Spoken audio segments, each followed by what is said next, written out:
Hey guys, welcome back to the channel. I'm just going to give you guys my 5 reasons I think the DR650 is the best middleweight adventure bike money can buy. Stick around and we'll explain why I think this, and I'll try and convince you. We'll see what you think. Stick around.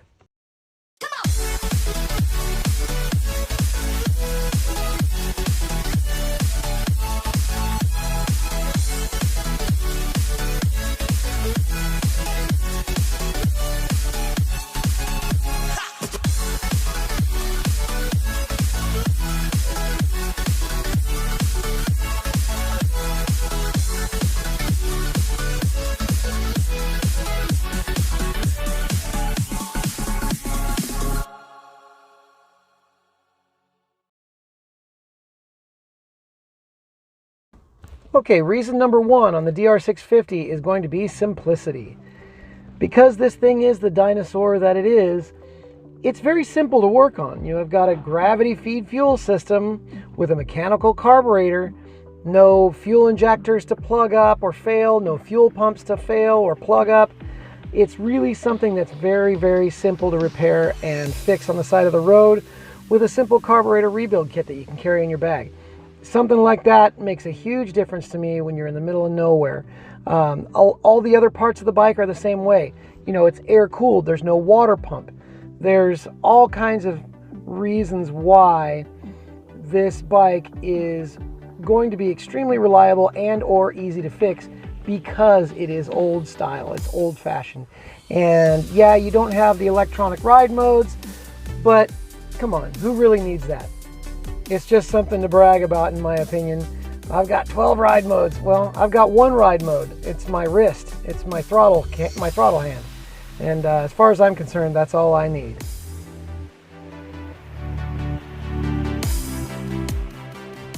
Okay, reason number 2 is going to be, you guessed it, parts availability.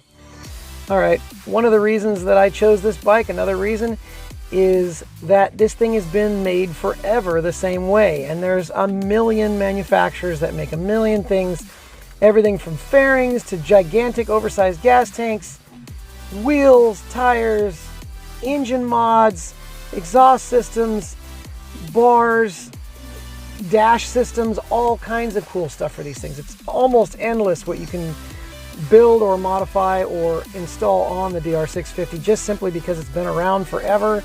And I think that's a huge plus, especially for someone that's not trying to spend a ton of money. And I think that's really, really important, especially in today's world.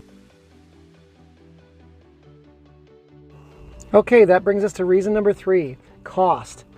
I know there's people out there that'll pay 20 grand for a motorcycle. That's great, more power to you. But me, I wanted to be a little more concerned with cost, and I thought that I could build a bike exactly how I wanted it if I started from a little more of a blank slate. I got very close to buying a Tenere 700. I could have afforded it, no problem. I just, at the last minute, I decided it was a little too big, too bulky, too much technology for what I wanted to do, which is ride by myself a lot of the time. And I wanted to be able to fix any issue I could possibly have out there, barring a complete engine failure, by myself. So I think all those things considered, the cost was a big, big part of it. You know, I all in, you can build a hell of a cool DR650 for, you know, thousands and thousands less than you could buy a brand new, say even a T7. So I think that's a big, big plus to the DR650, and it's definitely up there on my list.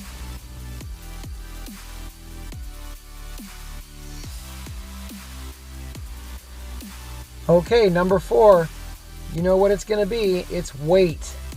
That's the number 1 reason I chose this bike.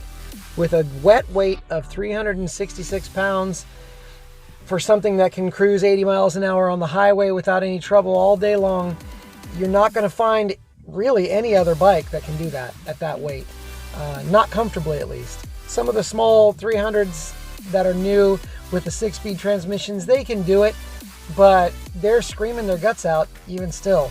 So I think with the DR650, with that wet weight, I don't think you're going to be able to find something that still feels like a dirt bike. It's basically just is a big dirt bike.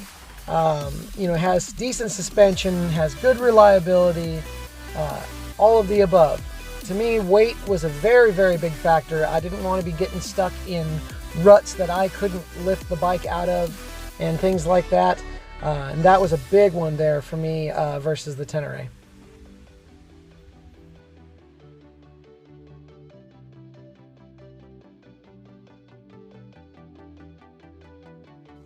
Okay, reason number 5 is reliability. This is the second most important reason that I chose the DR650. It kind of touches along with the simplicity factor, but these bikes routinely go 75,000, 100,000 miles, which is amazing for a single cylinder engine. Some people go farther than that. I've seen crazy numbers. These engines run really good for a very long time. They're a relatively low RPM engine, so they don't beat themselves up.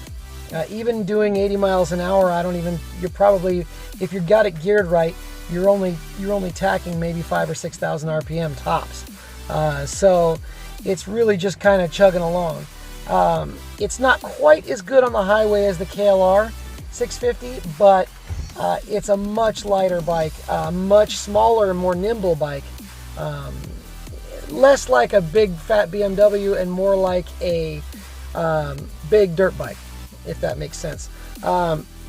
So anyway, guys, this bike, I just absolutely love it. I've had everything from 954 Ninjas to 1000cc Gixxers and motocross bikes. I grew up on, my first bike at 13 was a KX80. And I've had everything from 125s, 250s, 500s. And I have a lot of experience on a bike, and I love this thing. This is my favorite bike I've ever had. And I had a DRZ 400. I still have it. It's kind of just collecting dust. It's going to get turned into a trail bike here pretty soon. So stay tuned for that. It is coming for the channel. But I just want to say thank you for watching, guys. Hopefully, if there's anyone out there on the fence about what kind of bike to get, hopefully this helped you. These are definitely the most important things that I found when I was digging around trying to decide what bike to get. And hopefully this helped you out. Anyway, guys, thanks for watching and have a good one.